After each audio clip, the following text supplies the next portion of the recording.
আমরা আরতিমুনি আশ্রমের পথে অনুসুয়া মাতার মন্দির দর্শন হয়ে গেছে। অনুসুয়া মন্দির ক্রস করে আমরা আরতিমুনি আশ্রমে যাচ্ছি। অপরূপ সুন্দর ভিউ, সবুজে সবুজ।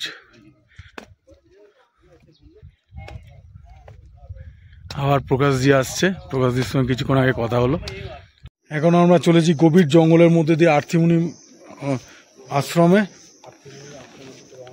রাস্তা খুবই এবড়ো খেবড়ো পাথরে আর পাতায় ভর্তি, গভীর জঙ্গল, কেন আলো ঠিক মতন ঢোকে না।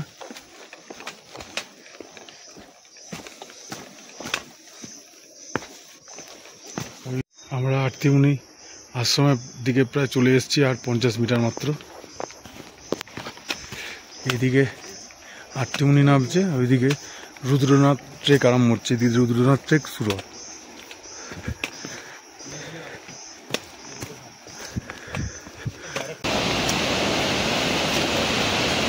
দারুণ ভিউ, এটা আরতি গঙ্গা। এইটাই আমরা সিলোরি গায়ের ওখানে দেখেছিলাম।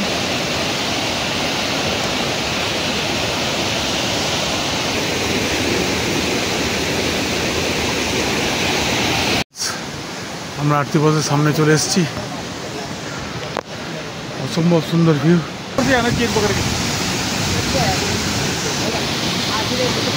আসছে আর ডান দিক চেপায়, এই চেপায় খুব কষ্ট করে আমরা এসেছি। এইদিকে ডান দিকে চেপায়। হ্যাঁ হ্যাঁ, ঠিক আছে।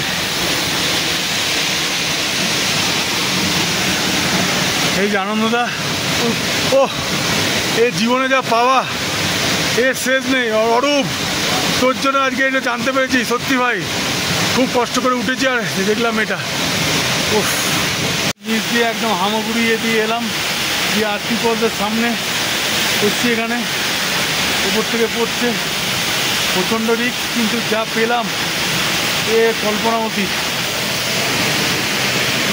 এই স্মৃতি আমরণ থাকবে আমাদের কাছে।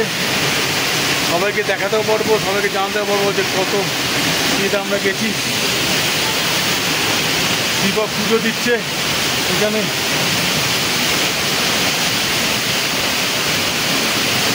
আমিও দেবো পুজো। দীপক যাচ্ছে আগে,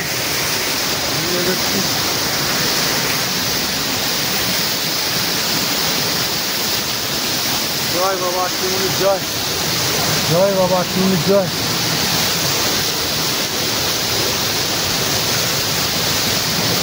আমি আরতিমুনিরকে নমস্কার জানিয়ে এই আরতি ফলসের পাশ দিয়ে এলাম।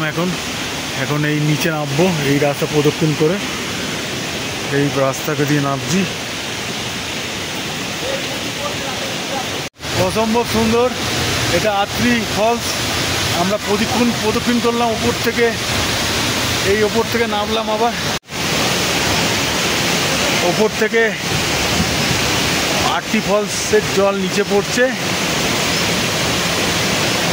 আমরা সালোরি গাঁও থেকে যখন এলাম তখন পাশ দিয়ে যে নদীটা বইছিল সেটাই এটা, আরতি গঙ্গা নদী। অসম্ভব সুন্দর ভিউ।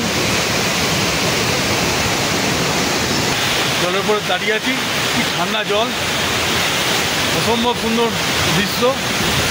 প্রকৃতি যেন এখানে ঢেলে সাজিয়েছে, সুন্দর লাগছে। অনেক কষ্ট করে আমরা এসেছি।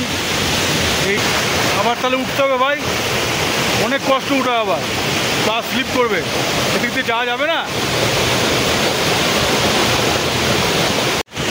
জলের কলকল আওয়াজ, আর এখানে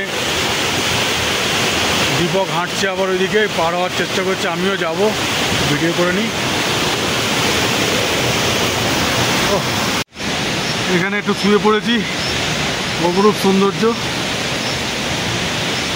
একটু রেস্ট নিয়ে নিয়ে একটু ছবিও তোলা হোক, অদ্ভুত নজারা। সাদা পরিষ্কার জল।